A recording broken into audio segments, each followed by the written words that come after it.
അയ്യപ്പെട്ട ഇനിയിപ്പോൾ നിയമസഭാ ഇലക്ഷന് ഇനിയിപ്പോൾ 3 മാസമുള്ളൂ. മാർച്ചിൽ അവസാനമോ ഏപ്രിൽ ആദ്യവാരമോ തീയതി പ്രഖ്യാപിക്കും. ഇപ്പോൾ അതിനു മുന്നോടിയായി ഇപ്പോൾ പ്രതിപക്ഷ നേതാവിനെയും അതുപോലെ പ്രതിപക്ഷ നേതാക്കളെയും ലക്ഷ്യമാക്കിക്കൊണ്ടുള്ള കേസുകളും മറ്റും പൊങ്ങി വരികയാണ്. ഇപ്പോൾ പ്രതിപക്ഷ നേതാവ് വി ഡി സതീശനെതിരായ അദ്ദേഹത്തിന് മണ്ഡലത്തിൽ നടപ്പാക്കിയ പുനർജനി പദ്ധതിയുമായി എന്നുള്ള വരികയാണ്. CBI വരുമെന്ന രീതിയിലുള്ള റിപ്പോർട്ടുകളൊക്കെ വരുന്നുണ്ട്. നമുക്കിത് ഈ സർക്കാരിൻ്റെ നീക്കത്തെ അങ്ങനെ സംശയപരമായി തന്നെ വിലയിരുത്താം അല്ലേ? തീർച്ചയായിട്ടും. കാര്യം എന്ന് വെച്ചാൽ ഈ ഒരു ശുപാർശ വിജിലൻസിന്റെ ഭാഗത്ത് നിന്ന് കൊടുത്തിട്ട്, അതായത് യോഗേഷ് ഗുപ്ത എന്ന അന്നത്തെ വിജിലൻസ് ഡയറക്ടർ ആയിരുന്ന പോലീസ് ഓഫീസർ യോഗേഷ് ഗുപ്ത ഇങ്ങനെ ഒരു ശുപാർശ വിജിലൻസ് അന്വേഷണം വേണമെന്ന് പറഞ്ഞ് ഇത് കൊടുത്തിട്ട് 1 വർഷമായി. അപ്പോൾ എന്തുകൊണ്ട് ഇതുവരെ ആ സംഗതി അവർ കൈകാര്യം ചെയ്തില്ല? അവരിപ്പോൾ ഈ ഇലക്ഷൻ അടുത്ത് വരുമ്പോൾ ഇതിനെ ഇങ്ങനെ പൊടി തട്ടിയെടുക്കുന്നതിൻ്റെ കാരണം എന്താണ്? ഇതിനകത്ത് ഒന്ന് മാത്രമേ നമുക്ക് പറയാനുള്ളൂ. അതായത് ഇലക്ഷൻ അടുത്ത് വരുമ്പോൾ ഇന്നിപ്പോൾ കോൺഗ്രസിൻ്റെ ഒരു വലിയ ക്യാമ്പ് ഈ വയനാട് ബത്തേരിയിൽ നടക്കുന്നുണ്ട്. ലക്ഷ്യ 2000 നേതൃ ക്യാമ്പ് നടക്കുന്നുണ്ട്. അപ്പോൾ കോൺഗ്രസ് പടിപടിയായി ഇലക്ഷനെ നേരിടാൻ പോകുമ്പോൾ അവർ UDFന്റെ ചെയർമാനായിട്ടുള്ള VD സതീശനെതിരെ ഈ പുനർജനി എന്ന് പറയുന്ന വിദേശ ഫണ്ട് സമാഹരിച്ച കേസുമായി ബന്ധപ്പെട്ട് 3 വർഷം മുമ്പുള്ളൊരു കേസാണ്. ഈ കേസിനകത്ത് വിജിലൻസ് അന്വേഷണത്തിന് ശുപാർശ യോഗേഷ് ഗുപ്ത അത് വിജിലൻസ് അന്വേഷണം വേണമെന്നും വിജിലൻസ് അന്വേഷണത്തിൽ ഇങ്ങനെ കുറച്ച് കാര്യങ്ങൾ തെളിഞ്ഞിട്ടുണ്ടെന്നും പറഞ്ഞ് യോഗേഷ് ഗുപ്ത കൊടുത്തിട്ട് 1 വർഷമായിട്ട് ഇപ്പോഴാണ് ഈ കേസ് പുറത്തു വരുന്നത്. അപ്പോൾ നമുക്കിവിടെ സ്വാഭാവികമായി ഒരു കാര്യത്തിന് 2 വശങ്ങൾ ഉണ്ട് എന്ന് പറയുന്ന പോലെ യോഗേഷ് ഗുപ്ത ഇത്തരത്തിൽ ഈ കേസ് മാത്രമല്ല വിജിലൻസിൻ്റെതായിട്ട് സർക്കാരിൻ്റെ വിജിലൻസ് കേസുകൾ അന്വേഷിച്ചത്.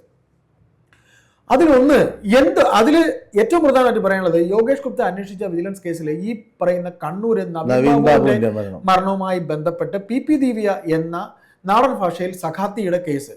ഈ സഖാത്തിയുടെ കേസ് വന്ന സമയത്ത് അവർ ഇതിൽ വിജിലൻസ് അവരുടെ ഭർത്താവും അവരും കൂടെ ചേർന്ന് ഉണ്ടാക്കിയ കമ്പനി അവിടെ ഭൂമി ഇടപാടിൽ കോടിക്കണക്കിന് രൂപ വെട്ടിപ്പ് നടത്തിയെന്ന് വിജിലൻസ് അന്വേഷണത്തിൽ യോഗേഷ് ഗുപ്ത നൽകിയിരുന്നു.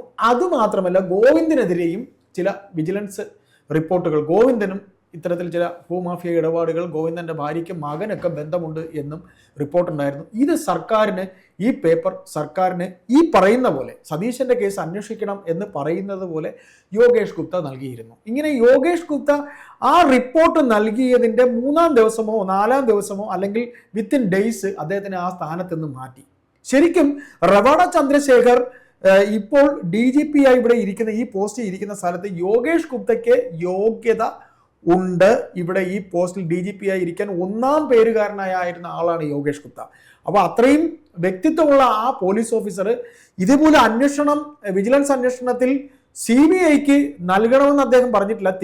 ഈ പറയുന്ന രീതിയിൽ അന്വേഷണത്തിൽ ചില തെറ്റുകൾ കണ്ടുപിടിച്ചിട്ടുണ്ട്, സർക്കാരിന് വേണ്ടത് തീരുമാനിക്കുക. അപ്പോൾ സർക്കാരാണ് ഇപ്പോൾ CBI അന്വേഷണത്തിന് ശുപാർശ കൊടുത്തിരിക്കുന്നത്. 1 വർഷം മുമ്പ് അദ്ദേഹം തയ്യാറാക്കിയത്. അദ്ദേഹം പ്രതിപക്ഷ നേതാവ് സതീശനെതിരെ മാത്രമല്ല, നമ്മൾ ഈ പറഞ്ഞ പോലെ CPM നേതാക്കൾക്കെതിരെയും അദ്ദേഹം പറഞ്ഞിരുന്നു. അപ്പൊ ഈ പറയുന്ന വിജിലൻസ് അന്വേഷണം സതീശന് മാത്രം എന്തുകൊണ്ട് പ്രോവിഡൻസ് കൊടുക്കുന്നു എന്നുള്ളതാണ് ഈ മണിക്കൂറുകളിൽ നമുക്ക് സാധാരണക്കാരായിട്ടുള്ള ആൾക്കാർക്ക് ഉണ്ടാകുന്നത്. അപ്പോൾ സതീശൻ എന്ന് പറയുന്ന UDFന്റെ ചെയർമാനാണ് അദ്ദേഹം. UDF ചെയർമാനായ സതീശനെതിരെ ഒരു തണുത്ത് പഴകിയ ഒരു കേസ് അടുത്ത മാസം സതീശന്റെ നേതൃത്വത്തിൽ ജാഥയൊക്കെ വരാൻ പോവുകയാണ്. അതെ, അതെടുത്തിടുമ്പോ ഇങ്ങനെ ഇത് പറയുമ്പോൾ രമേശ് ചെന്നിത്തലയോട് ഇന്ന് മാധ്യമപ്രവർത്തകർ ചോദിച്ചപ്പോൾ എനിക്കെതിരെ 10 കേസ് ഉണ്ടായിരുന്നു വിജിലൻസ് അന്വേഷണം, ഇവരെന്താ എനിക്കൊരു FIR എടുത്ത് ഞാൻ നിയമസഭയിൽ ചോദിച്ചു, ഞാൻ അവരെ വെല്ലുവിളിച്ചു എന്ന് രമേശ് ചെന്നിത്തല പറയുന്നു. അപ്പൊ അതുപോലെ തന്നെ ഇത് കോൺഗ്രസിനെ ഒന്ന് സമ്മർദ്ദത്തിലാക്കാനും VD സതീശനെ ഒന്ന് സമ്മർദ്ദപ്പെടുത്താനും ഇത് മുഖ്യമന്ത്രിയുടെ ഓഫീസ്, അവിടെ പോലീസ് വകുപ്പ് കൈകാര്യം ചെയ്യുന്ന ബുദ്ധിമാന്മാരിൽ ബുദ്ധിമാന്മാരായിട്ടുള്ളവരുടെ കളിയാണ്. ഇത് വ്യക്തമായിട്ട് ആയിരിക്കാം. അപ്പൊ അദ്ദേഹം ഇനി 3 അല്ല 300 കേസ് വരെ കോൺഗ്രസിനെതിരെ വരും. കാര്യം CBI അന്വേഷണം എന്ന് പറയുമ്പോൾ CPMന് BJPയുമായുള്ള ഇരിപ്പ് വശം. കാരണം BJPയുടെ ആവശ്യം കോൺഗ്രസ് മുക്ത ഭാരതമാണ്. നമ്മൾ കോൺഗ്രസിന് വേണ്ടിയോ അല്ലെങ്കിൽ ബഹുമാനപ്പെട്ട VD സതീശന് വേണ്ടിയോ വക്കാലത്ത് പറയുന്നതൊന്നുമല്ല. നമുക്കിവിടെ മനസ്സിലാക്കാനുള്ളത് ശക്തിയുക്തം ഒരു പ്രതിപക്ഷം ഇപ്പൊ ഡൽഹി ഭരിച്ച് അരവിന്ദ് കെജ്രിവാളിനെ പുറത്താക്കി 2 ടേം ഭരിച്ച ഒരാളാണ്. അദ്ദേഹത്തിന് ഈ ആന്റി ഇൻകംബൻസി എന്ന് പറയുന്ന ഫാക്ടർ ഒരു വലിയ ഘടകമാണ്.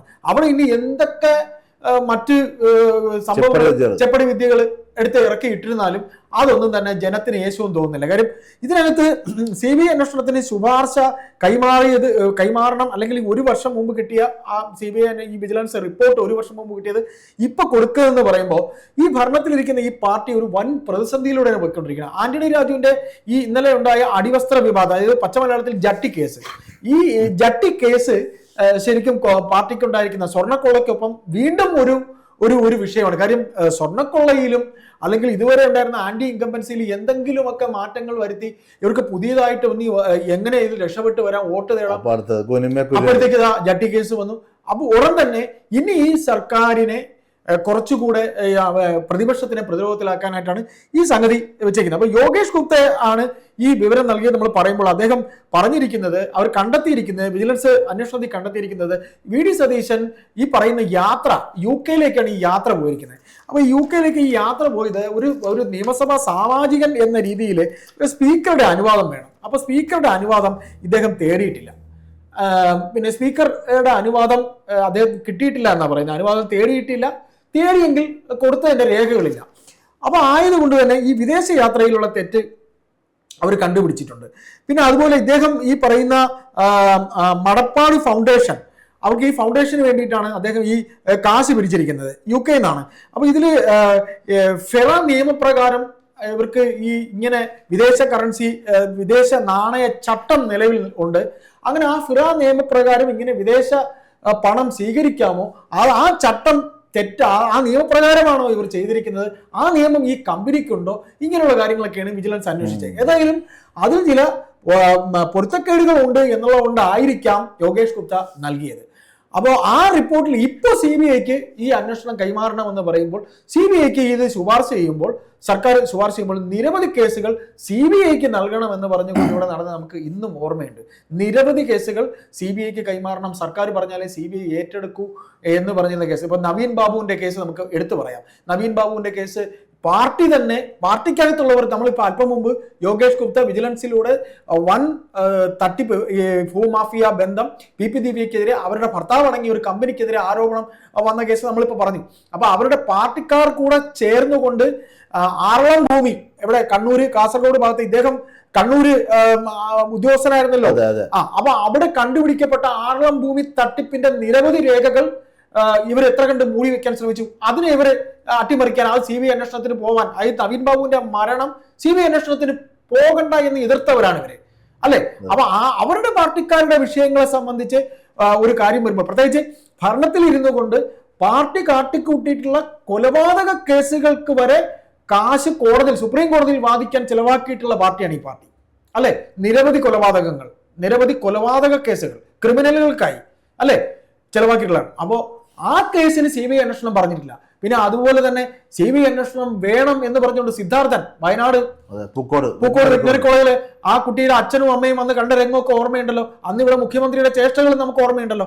അപ്പൊ ഇതൊക്കെ കൂടി കൂട്ടി വായിക്കുമ്പോൾ ഇലക്ഷന് വേണ്ടിയിട്ടുള്ള ഒരു സ്റ്റണ്ടാണ്. ഇപ്പൊ വയനാട് ബത്തേരിയിൽ അവരൊരു ക്യാമ്പ് നടത്തുമ്പോൾ കോൺഗ്രസ് അവിടെ തന്നെ, കോൺഗ്രസ് പാർട്ടിക്കകത്ത് തന്നെ സതീശൻ വിരോധികളുമുണ്ട്, സതീശന്റെ പക്ഷത്ത് നിൽക്കുന്നവരുമുണ്ട്. ഏതായാലും സതീശനെ 1 വർഷത്തിന് മുമ്പ് അല്ലെങ്കിൽ 3 വർഷത്തിന് മുമ്പ് എന്നൊരു പ്രക്രിയയാണിത്. നിയമസഭയിൽ ചർച്ചയായ വിഷയമാണ്. രമേശ് ചെന്നിത്തല പറഞ്ഞ പോലെ അദ്ദേഹത്തിനെതിരെ 10 വിജിലൻസ് കേസ് എന്നാ പറഞ്ഞത്, ഒരെണ്ണത്തിന് FIR ഇടാൻ പറ്റില്ല. അപ്പൊ ഇതൊരു ഓലപ്പാമ്പായിട്ടാണ് ഇവരിത് കാണുന്നത്. അപ്പൊ ഈ സർക്കാരിന് തിരിച്ചടിയാവും.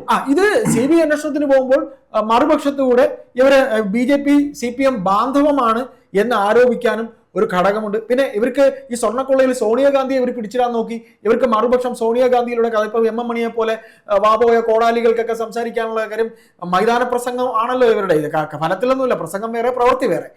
അപ്പോ ഏതായാലും പ്രതിരോധത്തിലായ സർക്കാർ ഇത്തരത്തിൽ സതീശനെതിരെ ഈ വാറോല എടുത്ത് ഉപയോഗിക്കുമ്പോൾ ഇത് ഒരു ആറിത്തണുത്ത സാധനമാണ്. CBI ഇത് ഏറ്റെടുക്കുമോ ഇല്ലയോ എന്നുള്ളത് രണ്ടാമത്തെ കാര്യം.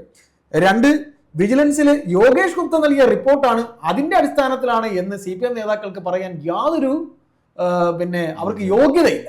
കാരണം അവരുടെ തന്നെ നേതാക്കൾ നടത്തിയ തട്ടിപ്പ് ഈ പറയുന്ന ഉദ്യോഗസ്ഥൻ തന്നെയാണ് പുറത്തു കൊണ്ടുവന്നത്.